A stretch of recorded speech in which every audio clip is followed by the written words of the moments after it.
ये कह रहा है कि a plane electromagnetic wave is propagating a plane, देखो आगे ना, अ प्लेन, ये चलेगा along a direction of इतना, with the polarization along the direction of k cap, the correct form of magnetic field of the wave would be,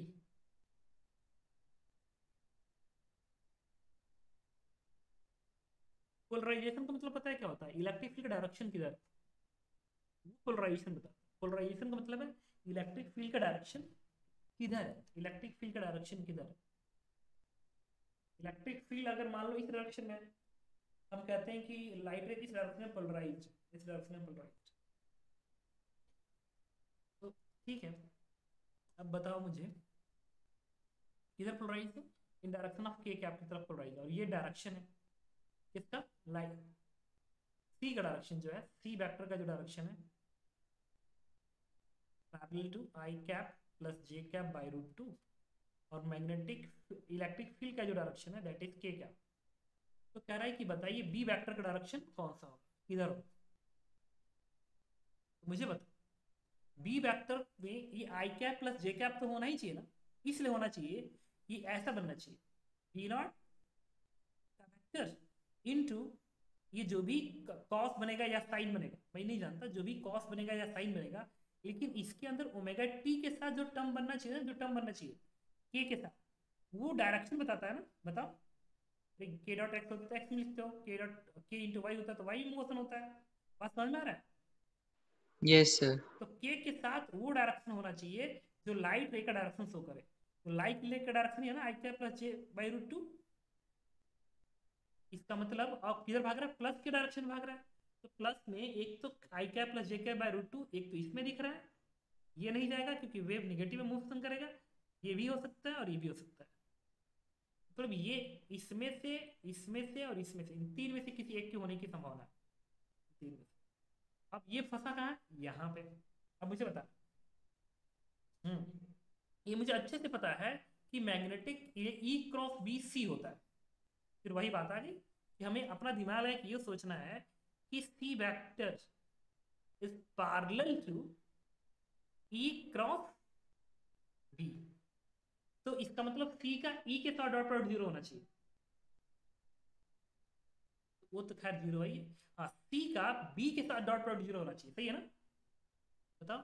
सी का B के साथ, तो ये सी है, इसका डॉट प्रोडक्ट इसमें से देखो किसके साथ जीरो हो रहा है, इधर से नहीं मतलब होता है, कॉस कोई वेक्टर क्वांटिटी नहीं होती, ये वाला वेक्टर क्वांटिटी से, तो ये i cap plus j cap है, तो इसके साथ डॉट प्रोडक्ट जीरो बन सकता है, देखना, इसके साथ जीरो बन सकता है अभी, और आई कैप प्लस जे कैप कहाँ पे, माइनस जे कैप, और तो कहीं नहीं है, और एक और है जीरो पता है यहाँ पे, के कैप के साथ जीरो बन सकता है, नहीं, इसके साथ भी तो बन सकता है, नहीं बट इसको तो हमने मार्क किया ही नहीं, हटा दिया, मतलब इसके साथ जीरो बन सकता है, इसके साथ बन सकता है, इसके साथ नहीं बन सकता, बात समझ रहे हो ना क्या कह रहा हूँ। Yes sir. अब आंसर में मुझे ए और बी में से कोई एक है, एक चीज और भी है, भाई ई के साथ भी तो डॉट प्रोडक्ट जीरो बनना चाहिए, ई बी सी एक, तीनों एक दूसरे के म्यूचुअली परपेंडिकुलर होते हैं, तो इसके साथ भी डॉट प्रोडक्ट जीरो कर दो, इसके साथ जीरो पता है कहाँ बन रहा है, सिर्फ ए में बन रहा है, ये जीरो नहीं बन पाएगा, बात समझ में आई। आ गई sir.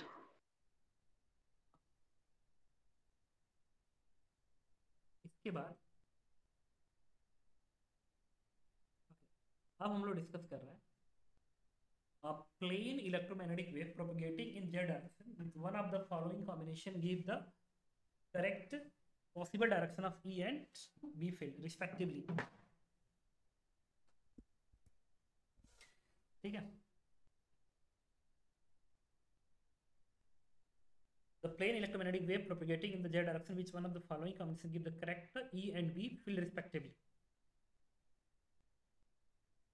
a plane electromagnetic wave propagating in the z direction, समझ गए, तो C का डायरेक्शन किधर होना चाहिए, Z की तरफ होना चाहिए, Z का मतलब क्या होना चाहिए, पैरेलल, और ई और बी भी आपस में परपेंडिकुलर होना चाहिए, तो पहली बात इनका डॉट प्रोडक्ट देखो जीरो आ रहा है, आई का इसके साथ डॉट प्रोडक्ट आपस में जीरो हो ही नहीं सकता, इनका डॉट प्रोडक्ट, यहाँ माइनस यहाँ के।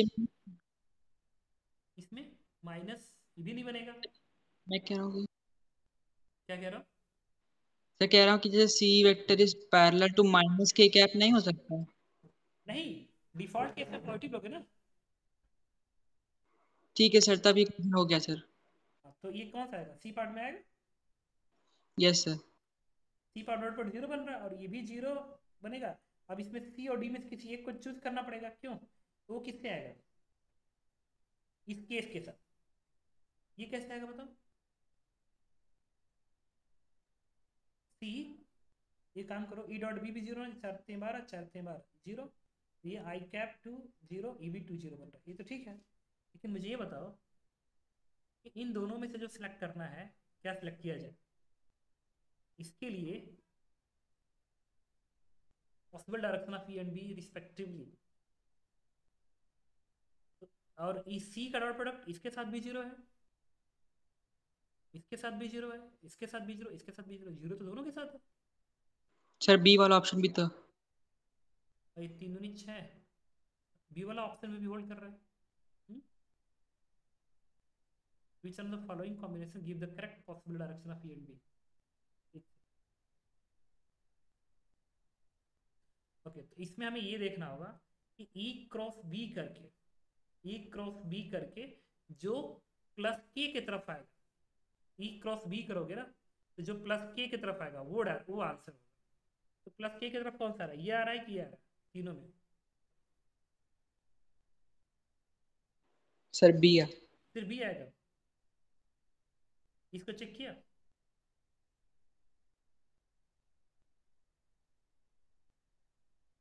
डिटर्मिनेंट में भी समझ में आ जाएगा। माइनस के कैप में जा रहा है। ये माइनस के कैप में जा रहा है और ये भी सर उधर जा रहा है।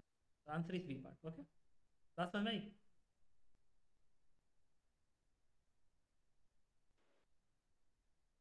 ये कह रहा है कि monochromatic beam of light has the frequency इतना, propagating along the direction of इतना, it polarise along the k direction, the expectable magnetic field is.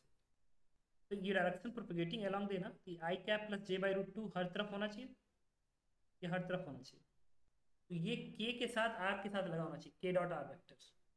तो ये i cap plus j cap by root two propagating है, तो ये तो नहीं हो सकता, ये नहीं हो सकता, ये हो सकता है, ये पॉसिबिलिटी है यहाँ पे।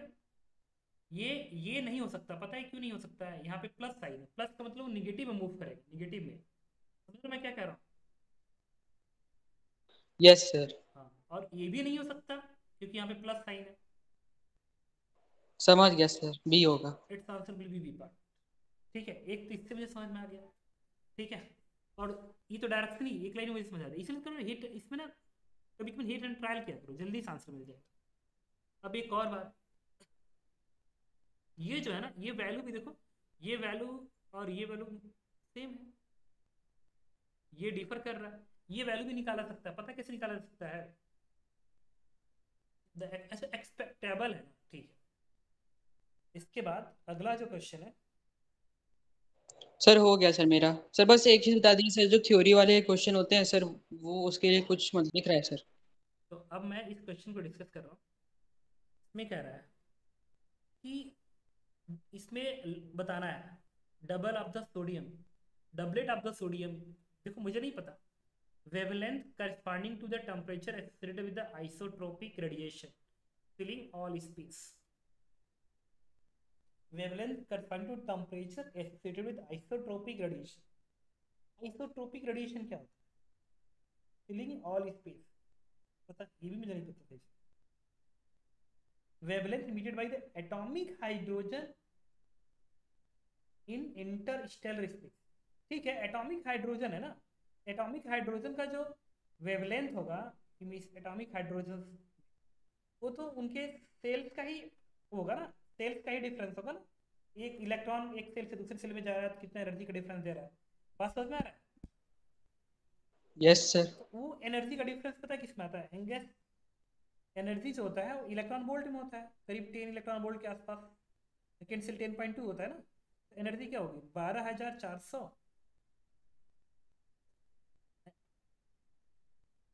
डिवाइडेड बाई 10 इलेक्ट्रॉन वोल्ट में, तो ये आ जाएगा कितना, करीब इतना एंगस्ट्रॉम है। तो 1240 एंगस्ट्रॉम, ये होगा वाई एक्स यू भी आई एम आर एक फार्मूला होता है।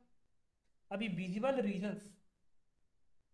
रीजन्स में कि जो वेवलेंथ होता है वाई एक्स यू भी, इसका जो वेवलेंथ होता है वो कितना होता है, 4000 से 7000 ना विजुअल रीजन का। Yes sir. तो ये तो कंफर्म है कि ये इधर के वेवलेंथ कम है, या तो gamma rays X raise ultraviolet नहीं में जा रहा। अब तुम देखना है तो इसमें माइक्रोवेव हो नहीं सकता, वेवलेंथ ज़्यादा होता है। रेडियो वेव हो नहीं सकता, वेवलेंथ ज़्यादा। एक्स रेज ही हो सकता है, विजुअल रेडिएशन हो नहीं सकता। एक्स रेज, इसका मतलब थर्ड का आंसर डी पार्ट होगा। इसमें देखो थर्ड का डी पार्ट कहाँ, थर्ड का डी पार्ट दिख रहा है। Answer is D part.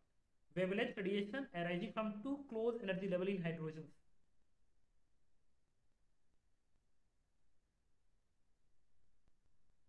Wavelength radiation arising from two close energy level.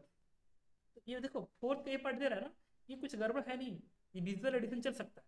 क्योंकि जो इनका एनर्जी लेवल बहुत करीब होगा ना, वो अल्ट्रा वायलेट से विजुअली भी तो जाना है उसको, जो 3000 एंगस्ट्रॉम के आसपास के चले, ये चल सकता है।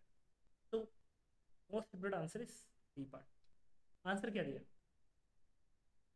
Sir D. तुम्हें एग्जाम में जितने क्वेश्चंस करने हैं उनको करने का एक तरीका है कि उसको तुमको ऐसे ही अटेम्प्ट करना है। समझ रहे हो क्या कह रहा हूँ? Yes sir.